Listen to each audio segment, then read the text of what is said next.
구약성경 에스겔 제37장 1절부터 10절 말씀까지입니다. 구약성경 1209페이지 에스겔 37장 1절부터 10절 말씀까지 한 절씩 교독하겠습니다. 여호와께서 권능으로 내게 임재하시고 그의 영으로 나를 데리고 가서 골짜기 가운데 두셨는데 거기 뼈가 가득하더라. 나를 그 뼈 사방으로 지나가게 하시기로 본즉 그 골짜기 지면에 뼈가 심이 많고 아주 말랐더라. 그가 내게 이르시되 인자야 이 뼈들이 능히 살 수 있겠느냐 하시기로 내가 대답하되 주 여호와여 주께서 아시나이다. 또 내게 이르시되 너는 이 모든 뼈에게 대언하여 이르기를 너희 마른 뼈들아 여호와의 말씀을 들을지어다. 주 여호와께서 이 뼈들에게 이같이 말씀하시기를 내가 생기를 너에게 들어가게 하리니 너희가 살아나리라. 너희 위에 힘줄을 두고 살을 입히고 가죽으로 덮고 너희 속에 생기를 넣으리니 너희가 살아나리라. 또 내가 여호와인 줄 너희가 알리라 하셨다 하라. 이에 내가 명령을 따라 대언하니 대언할 때 소리가 나고 움직이며 이 뼈 저 뼈가 들어맞아 뼈들이 서로 연결되더라. 내가 또 보니 그 뼈에 힘줄이 생기고 살이 오르며 그 위에 가죽이 덮이나 그 속에 생기는 없더라. 또 내게 이르시되 인자야 너는 생기를 향하여 대언하라. 생기에게 대언하여 이르기를 주 여호와께서 이같이 말씀하시기를 생기야 사방에서부터 와서 이 죽음을 당한 자에게 불어서 살아나게 하라 하셨다 하라. 이에 내가 그 명령대로 대언하였더니 생기가 그들에게 들어가매 그들이 곧 살아나서 일어나 서는데 극히 큰 군대더라. 아멘. 사람은 변할까요? 안 변할까요? 사실 이 주제는 굉장히 많은 논란이 됩니다. 사람은 변한다. 또 어떤 분들은 변하지 않는다라는 말씀들을 많이 하시는데 제가 이런 부분에 관심이 많아서 리더십에 대한 책들을 많이 읽어봤고 또 미국에서 공부하면서 또 석사 과정에서는 리더십 중심으로 공부를 많이 했습니다. 그런데 제가 예전에 미국에 있으면서 어떤 짧은 동영상을 봤습니다. 그 동영상이 뭐냐면 어떤 기업에서 영업 본부장님이 나와서 신입 매니저분들을 교육하는 영상이었는데 그 영업 본부장님이 딱 나와서 그 새로운 그 매니저들에게 뭐라고 얘기하냐면 단정적으로 얘기를 하시는 거예요. 여러분, 사람은 절대로 변하지 않습니다. 그 얘기를 하시는 거예요. 그러면서 우리 회사의 방침은 사람은 변하지 않는다. 그렇기 때문에 사람들을 데려다가 교육해서 인재로 만들 생각하지 마라. 그렇게 얘기를 하는 거예요. 그러면서 이제 신입 매니저들에게 뭐라고 얘기하냐면 매니저분들이 해야 될 역할은 뭐냐면 사람을 뽑아서 훈련하고 교육하는 것이 여러분들의 역할이 아닙니다. 여러분들은 좋은 인재를 영입하는 것, 좋은 사람을 뽑는 것, 여기에 여러분들이 전심전력을 하셔야 됩니다. 다시 한번 말씀드립니다. 사람은 절대로 변하지 않습니다. 약 3분 정도 되는 그 짧은 영상이었는데 사실 저에게는 충격이었습니다. 왜냐하면 교회에서 변화에 대해서 이야기를 하고 또 사람이 어떻게 변화해야 되고 어떤 방향으로 변화돼야 되는지 변화에 대해서 주로 얘기했는데 그 경영과 관련해서는 사람이 변하지 않는다라고 그렇게 단정적으로 이야기하니까 처음에는 굉장히 혼란스럽고 당황했습니다. 자, 성경은 뭐라고 얘기할까요? 성경도 사실 많은 부분에 있어서 그 말에 동의를 합니다. 사람은 변하지 않는다에 성경은 그 흐름상 동의를 합니다. 그런데 조금 더 구체적으로 이야기를 하면 사람은 스스로 변할 수 없다. 이것이 바로 성경에서 말하고 있는 사람의 변화에 대한 이야기입니다. 사람은 스스로 변화될 수 없습니다. 그런데 성경은 또 다른 이야기를 합니다. 사람은 변화될 수 있다. 언제 변화되냐면 그 사람이 성령 충만함을 경험할 때, 성령님께서 임재하시고 그가 성령을 경험할 때 그때만 사람은 변화될 수 있다라고 성경은 이야기하고 있습니다. 우리는 변화되어야 됩니다. 우리는 스스로 내 마음대로 변화되는 것이 아니라 성령님을 통해서 변화될 수 있고, 우리가 2021년을 시작하면서 우리는 그 변화의 중심에 서야 되고, 또 변화의 주역이 되기 위해서 어떻게 해야 될까요? 우리는 성령을 사모하고 성령님을 체험해야 되고, 또 성령님을 체험한 나부터 변화되는 역사가 우리 모두에게 있게 되기를 간절히 소망합니다. 오늘 성령님께서 어떤 상황 가운데 임하시고, 또 내가 왜 변화되어야 되고, 또 어떻게 하면 내가 살아날 수 있는지 그 방법을 찾을 수 있는 여러분 모두가 될 수 있기를 바랍니다. 자, 그러면 어떤 상황 가운데 성령님께서 임하셨을까요? 암담한 상황 가운데 성령님께서 임재하십니다. 1절 말씀을 볼까요? 여호와께서 권능으로 내게 임재하시고 그의 영으로 나를 데리고 가서 골짜기 가운데 두셨는데, 그 골짜기에 뭐가 있습니까? 거기 뼈가 가득하더라. 골짜기에 뼈가 있습니다. 그 죽음의 골짜기라는 것이죠. 자, 2절을 보겠습니다. 나를 그 뼈 사방으로 지나가게 하시기로 본즉 그 골짜기 지면에 뼈가 심이 많고 아주 말랐더라. 암담한 상황이죠. 뼈가 가득합니다. 또 그 뼈의 상태가 어떻습니까? 뼈가 말랐습니다. 그러니까 물기가 없고 건조하고 손대기만 하면 바스라질 수 있는 그런 상태 가운데 빠져 있습니다.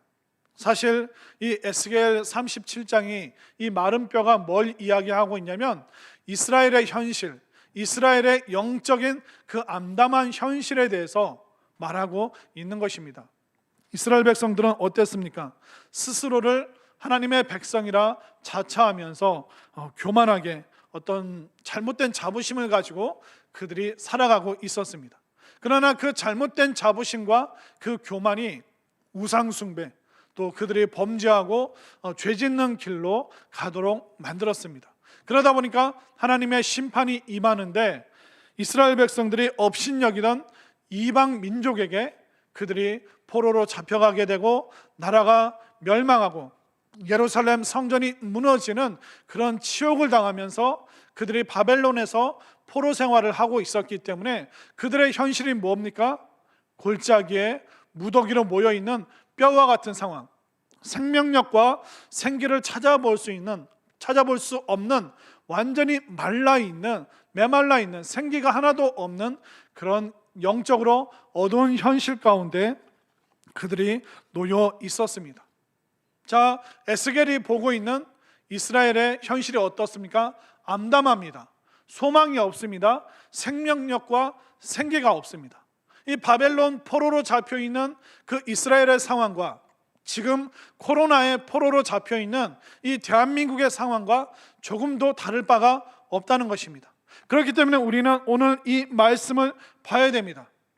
이 절망적이고 너무나도 힘들고 어려운 상황 가운데 과연 내가 어떻게 살아날 수 있는가, 우리가 어떻게 살 수 있는가, 그 방법을, 그 비결을 오늘 성경에서 알려주고 있기 때문에 우리는 이 코로나의 이 포로 상황에서 벗어나기 위해 오늘 말씀을 더 우리는 집중해서 봐야 되는 것입니다.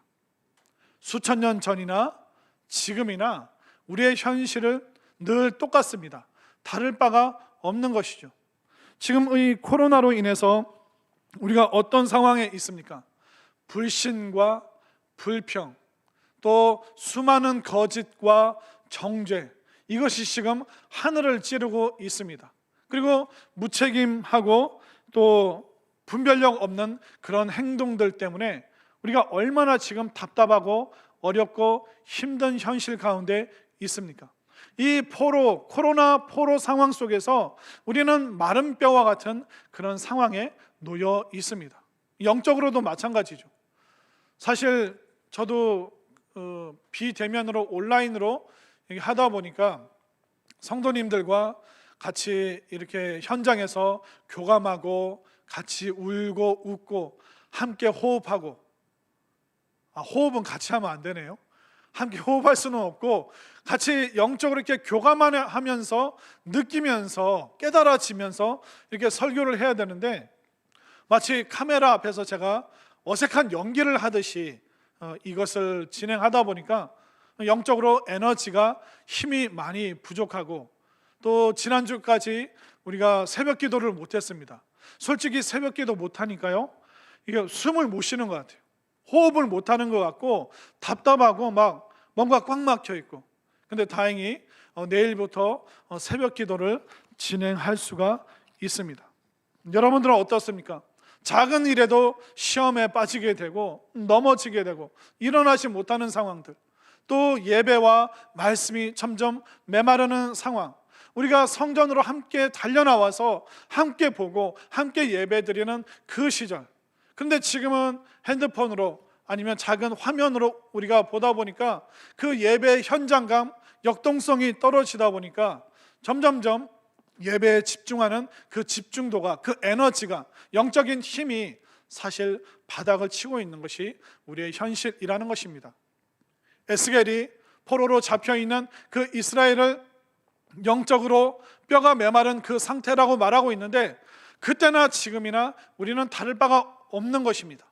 그러면 에스겔과 이스라엘 백성들이 그 마른 뼈의 상황을 벗어날 수 있었다면, 그 암담한 현실을 이겨낼 수 있었다면, 우리도 이 코로나의 포로 이 상황을 우리가 얼마든지 넉넉히 이길 수 있음을 분명히 믿으시기를 바랍니다. 올해를 시작하면서 교회 표를 뭘로 정했습니까? 나를 살리고 가정을 살리고 지역을 살리는 행복한 교회로 지었습니다. 왜냐하면 살아나야 됩니다. 지금 우리는 마른 뼈처럼 죽어가는 그런 상황이기 때문에 살아나야 되는데, 무엇부터 살아나야 됩니까? 나부터. 내가 살고 내 가정을 살려야 되는 거예요. 내 가정을 살리고 지역과 나라와 민족을 살려야 되는 것이죠.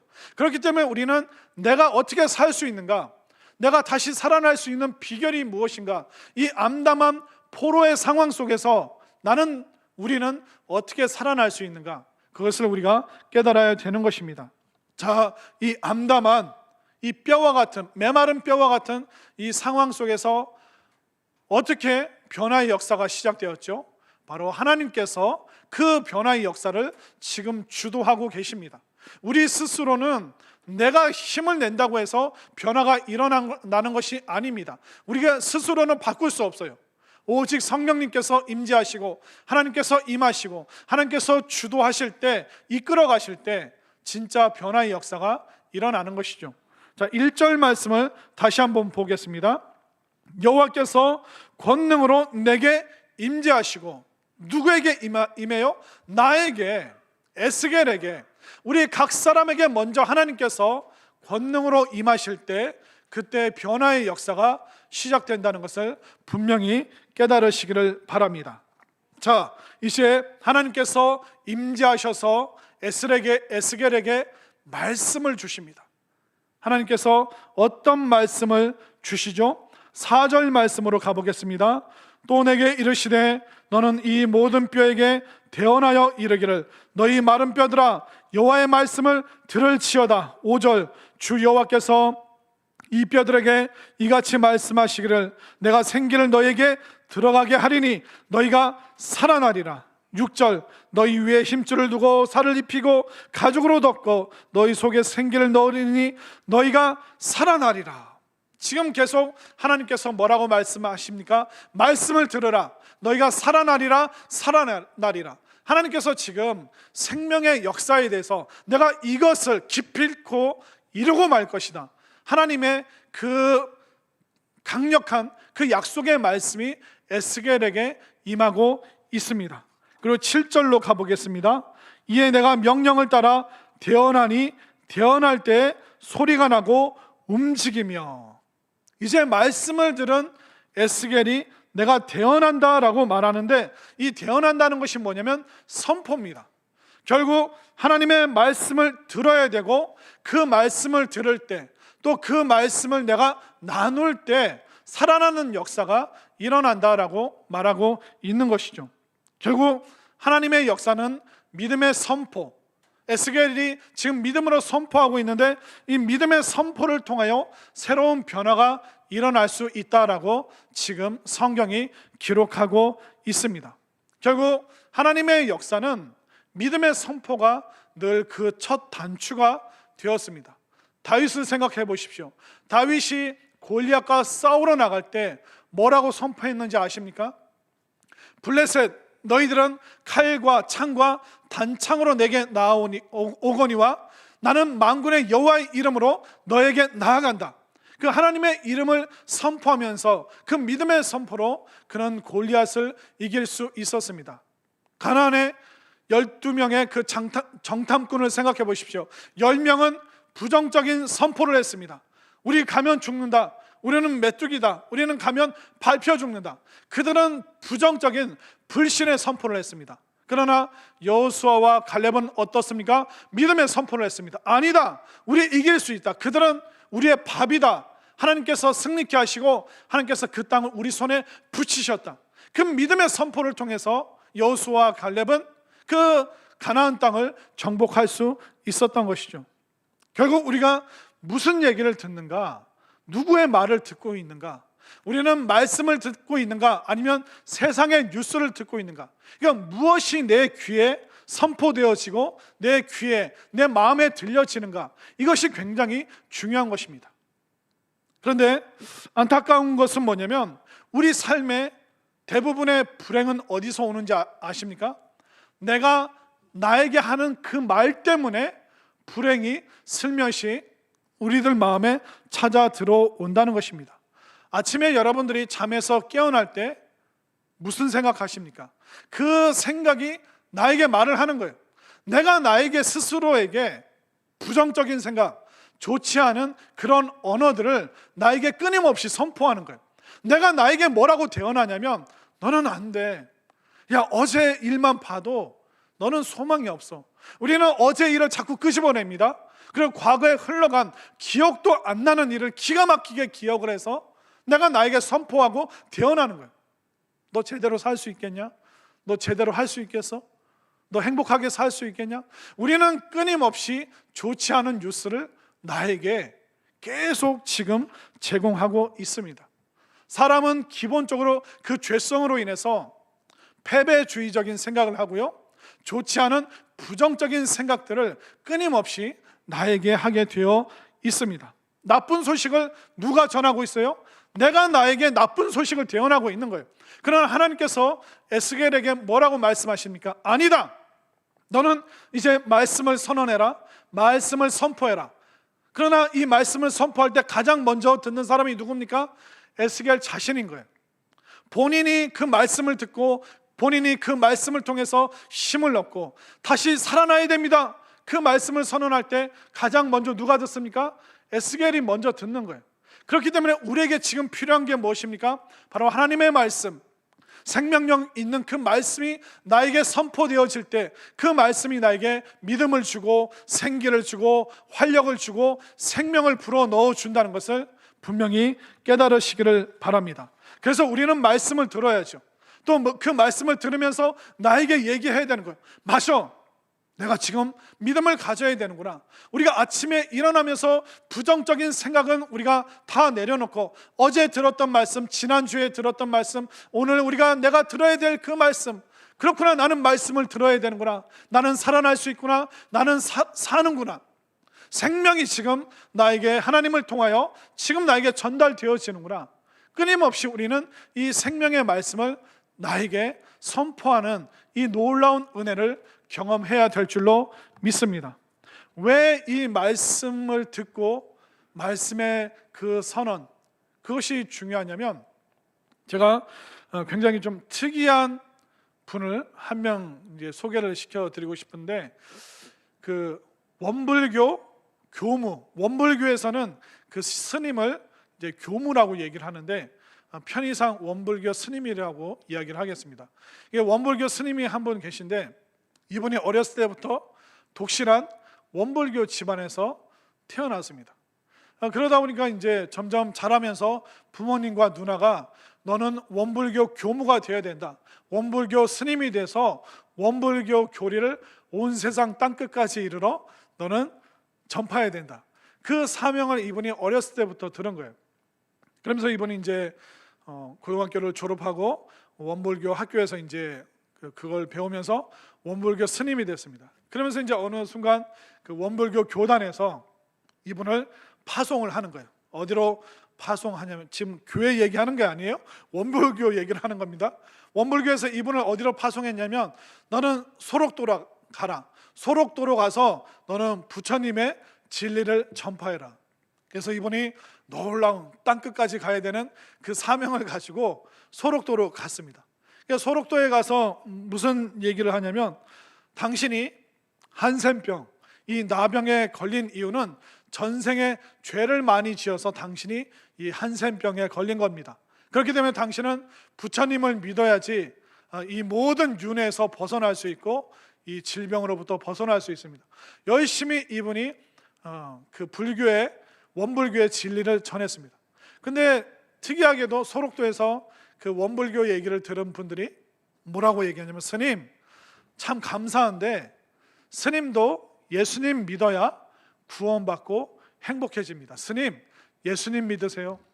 왜 그런지 아세요? 소록도에 계셨던 분들이 90% 이상이 크리스찬이에요. 대부분이 교회를 다니기 때문에 아무리 이분이 원불교의 진리를 전해도 스님을 불쌍하게 쯧쯧쯧 쳐다보면서 그 한센병 걸려도 나는 예수님 믿고 구원받고 천국에서 새 생명으로 살아갑니다. 근데 원불교 스님은 이렇게 살면 지옥 갑니다. 그러니까 예수님 믿고 구원받으세요. 그래도 뭐 그런 거에 눈 하나 까딱 안 하고 이분이 변함없이 원불교 진리를 선포했고, 또 사람들과 친해지기 위해서 뭘 했냐면, 그 돌아가시는 분들 장례식에 빠짐없이 이분이 참여를 한 거예요. 그러니까 모든 장례식, 그러니까 결혼식은 못 가도 그 섬에서 이루어지는 장례식은 다 이분이 원불교 그 스님 옷을 입고 사람들과 친해지고 좋은 이미지를 주기 위해서 그 모든 장례식은 한 개도 빠짐없이 참여를 하신 거예요. 근데 시간이 지나면서 문제가 생긴 거예요. 7년 후에 무슨 문제가 생겼냐면, 이분이 법당에서 똑딱똑딱 목탁을 두들기는데, 목탁을 두들기면서 연부를 하는데 입에서 이상한 말이 나오는 거예요. 며칠 후 연불 외우다가 내가 왜 이러지? 그러니까 다시 연불 외우는데 요단강 건너가 만나리. 그러니까 원불교 스님 입에서 법당에서 목탁 두들기다가 찬송을 부르는 거예요. 왜 그렇게 됐죠? 7년 동안 장례식을 가는데 대부분이 기독교 장례식이니까 뒤에 앉아서 설교 말씀 듣고 찬송가 나도 모르게 흥얼흥얼 따라 부르고, 그러다 보니까 이분이 연불 외다 찬송 부르다, 목탁 부르다 찬송 부르다. 근데 그 밤에 하나님께서 권능으로 임재하셔서 이분이 연불 외다가 찬송 부르다 떼굴떼굴 구르는 거예요. 하나님 잘못했어요. 하나님 잘못했어요. 살려주세요. 살려주세요. 예수님 믿을게요. 잘못했어요. 하나님께서 성령의 권능으로 임하셔서 그분이 회개하고 죄사함 받고 예수님 믿는 그 역사가 그 법당 안에서 일어났음을 믿으시기를 바랍니다. 이분이 누구냐면 이민교 목사님인데, 이분이 그날 성령 체험하고 예수님 영접하고 나서 이제 원불교 그 모든 것을 내려놓고 신학교 가서 이제 목사님이 되고 이제 선교사가 되어서 카자흐스탄에서 그 농아 그 청각 장애인 학생들을 데리고 축구 선교를 하신 거예요. 그러다가 이제 축구 선교하는 게 이제 점점점 알려지면서 북한에서 2013년부터 2016년까지 뭐 조선 뭐 농아 연맹 축구단의 그 감독으로 이분을 영입을 한 거예요. 그러니까 북한에서 3년 동안 그 청각 장애인들 데리고 그분이 축구 선교를 하고 복음을 전하고 몰래 그분들이 예수님 믿을 수 있도록 그런 놀라운 일을 행하신 이민교 목사님, 선교사님이십니다. 여러분들, 기독교 장례식에만 참여해도 7년만 지나도 연불 외다 찬송 부르는 역사가 일어난다는 걸 믿으시길 바랍니다. 할렐루야, 아멘. 그렇기 때문에 중요한 게 뭡니까? 말씀에 우리가 젖어 들어야 되는 것. 내가 그 말씀 들어야 되는 것. 아, 저 말씀 지금 나를 향한 말씀이구나. 저 말씀을 내 생각으로 삼고 저 말씀을 내 결단으로 삼아서 우리가 고백하고 선언하고 스스로에게 그렇게 말할 때 우리에게 진짜 변화의 역사가 일어남을 믿으시길 바랍니다. 그렇게 되면 우리는 말씀을 들어야 됩니다. 그냥 들으면 안 돼요. 소중하게 듣고 경청해야 되고, 이 말씀을 귀하게, 이 말씀이 가장 먼저 여러분들 한 사람 한 사람에게 들려져서 이 말씀에 순종하고 이 말씀을 따라서 은혜와 생명과 또 능력의 길로 여러분들이 힘있게 나아갈 수 있게 되기를 바랍니다. 말씀하고 있습니다. 말씀을 들을지어다 너희가 살아나리라. 살아나리라. 너희가 내가 이제 여호와인 줄 너희가 알리라. 결국 말씀 듣고 살아나면 우리가 하나님의 권능을 증거할 수 있는 믿음의 증거자가 될 수 있는 것입니다. 자, 그러면 에스겔이 어떻게 해서 이런 놀라운 이 마른 뼈가 지금 살아나는 이 경험을 그가 할 수 있었는가? 그것은 바로 기도에 있다는 것입니다. 자, 에스겔 37장 앞에는 몇 장이죠? 모르시겠어요? 37장 앞에는 36장인데 36장 37절 말씀을 한번 볼까요? 자, 에스겔이 이런 놀라운 환상을 경험할 수 있었던 이유, 36장 37절, 주 여호와께서 이같이 말씀하셨느니라. 그래도 이스라엘 족속이 이같이 자기들에게 이루어 주기를 내게 구하여야 할지라. 에스겔 36장에서 회복의 역사를 말씀하고 계십니다. 근데 36장 말미에 에스겔에게 뭐라고 말씀하시냐면, 그래도 내가 너희들을 회복시켜주고 살려줄 거다. 그래도 이 일이 그렇게 이루어지도록 너희가 기도해야 된다. 에스겔, 네가 기도해야지만 이 역사가, 이 말씀의 역사가 너희들에게 일어날 것이다. 에스겔이 기도했기 때문에 그는 생명의 성령의 역사, 그 말씀이 진짜 내 말씀으로, 그 말씀이 나를 살리는 말씀으로 그가 체험할 수 있었던 그 출발점이 뭡니까? 바로 기도에 있었다는 거예요. 36장에서 그가 그렇게 간절히 기도했기 때문에 37장과 47장의 그 생명의 놀라운 은혜를 그가 기도로 인하여 체험하고 있는 것입니다. 여러분들 기도 안 하잖아요? 그러면 뭐 응답 안 받는 거 그렇게 단순하게 생각하시면 안 됩니다. 기도 안 하면 기도 응답이 없는 거지 뭐, 그게 아닙니다. 기도 안 하면 여러분들은 약해질 수밖에 없어요. 기도하면 강해지는데 기도 안 하기 때문에 점점점 그리스도인들이 유약해지는 거예요. 작은 일에도 자꾸 시험 드는 이유가 뭡니까? 기도 안 하기 때문에. 오늘날 많은 교인들이 별것도 아닌 거 가지고 시험 들어요. 아무것도 아닌 거 가지고, 아닌 일에 무너지고 쉽게 유혹에 빠지고, 어떤 분들은 교회 주차장에서 시험 드는 거예요. 주차하다가 시험 들어요. 또 어떤 분들은 교회에 와서 앉아 있는데 조금 안쪽으로 들어가 주세요. 그 말 했다고, 나보고 저쪽으로 들어가라고 했다고 시험 들고, 또 나오면서 목사님이나 장로님들, 안내위원들이 인사 좀 제대로 안 받아줬다고, 그냥 별것도 아닌 일에 우리가 시험에 듭니다. 왜 그래요? 기도를 안 하니까. 기도를 안 하니까 오늘날 너무나도 많은 그리스도인들이 유약해지는 거예요. 자꾸 세상적인 상황에 무너지고 마음 흐트러지고, 대단하지 않은 그 일에 괜히 서운해하고 혼자 시험 들고. 왜?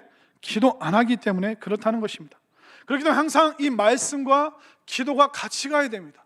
기도가 있을 때 말씀의 그 장작에 뜨거운 불이 붙는 것이고, 기도의 그 뜨거운 불에 그 말씀의 장작을 넣어야지 우리가 살아나고 생명의 역사가 일어나는 것이죠. 그렇기 때문에 우리는 그 말씀의 능력이 우리에게 임하기 위해서 뭘 해야 되니까? 기도해야 되는 거예요. 그러나 이 기도에 대해서 뭐라고 오해를 하고 계시냐면, 기도는 특별한 사람들이 하는 거예요. 기도는 새벽 기도 가는 사람이, 목사님들이, 장로님들이 하는 거예요. 나는 그냥 예배만 참석할래. 아니요, 이 기도는 모든 사람이 해야 되는 것입니다. 기도하는 사람이 따로 정해져 있는 것이 아닙니다. 우리가 기도할 때 놀라운 은혜를 체험할 수 있는 거예요. 우리의 평범한 삶이 비범해질 수 있는 비결은 기도에 있습니다. 내가 약하고 내가 문제가 많고 이리저리 상황에 시달리고 이걸 이길 수 있는 능력이 어디서 온다고요? 바로 기도에 있다는 것입니다. 기도를 통하여 우리는 인생의 대반전을 경험할 수 있습니다.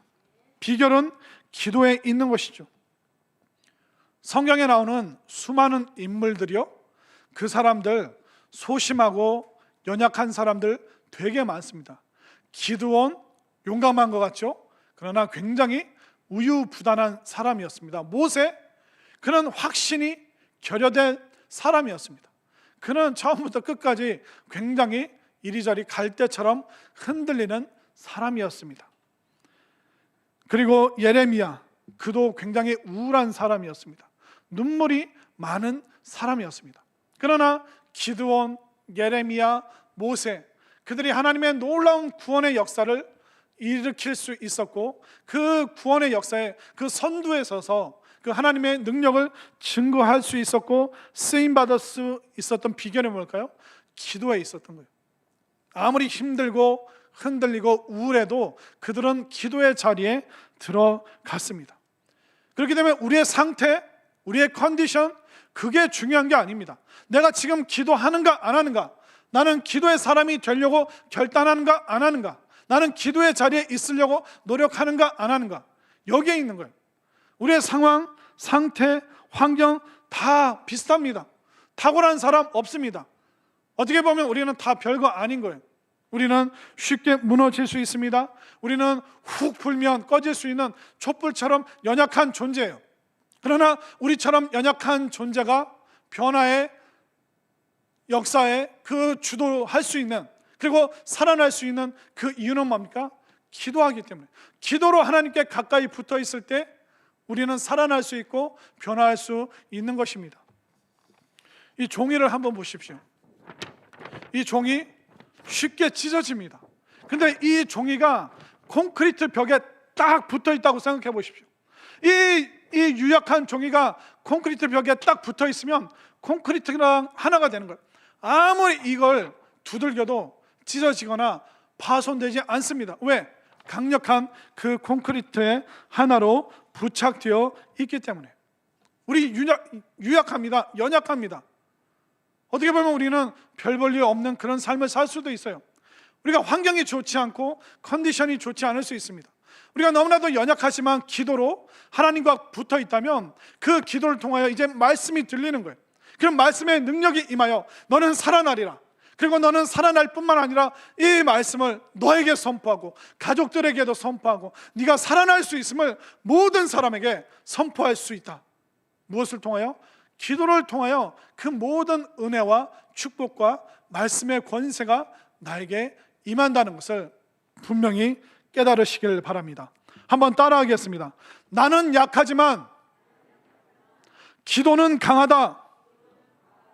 나는 못하지만 성령님은 모든 것을 하신다. 아멘인가요? 그렇기 때문에 나부터 말씀 제대로 들어야 되고 나부터 기도해야 되는 거예요. 그때 내가 살아나는 거예요. 내가 스스로 결단하고 내가 고백하고 그것이 아니라 말씀을 듣고 말씀을 사모하고 그 말씀이 내 마음에 사무치고 또 그러면서 기도의 용기 또 기도의 자세가 살아나면 그때부터 내가 사는 거예요. 여러분들 한 사람 한 사람이 진짜 살아나는 역사가 있어지게 되기를 바랍니다. 나를 살리고 가정을 살리고 지역을 살리는 행복한 교회. 어떻게 보면 이 표 어디서나 들을 수 있는 얘기입니다. 나부터 살아나야지. 너무나도 상식적이고 당연한 얘기죠. 또 어떤 분들은 뭐 내가 살아난다고 가정이 변하고 지역이 교회가 변할 수 있을까요?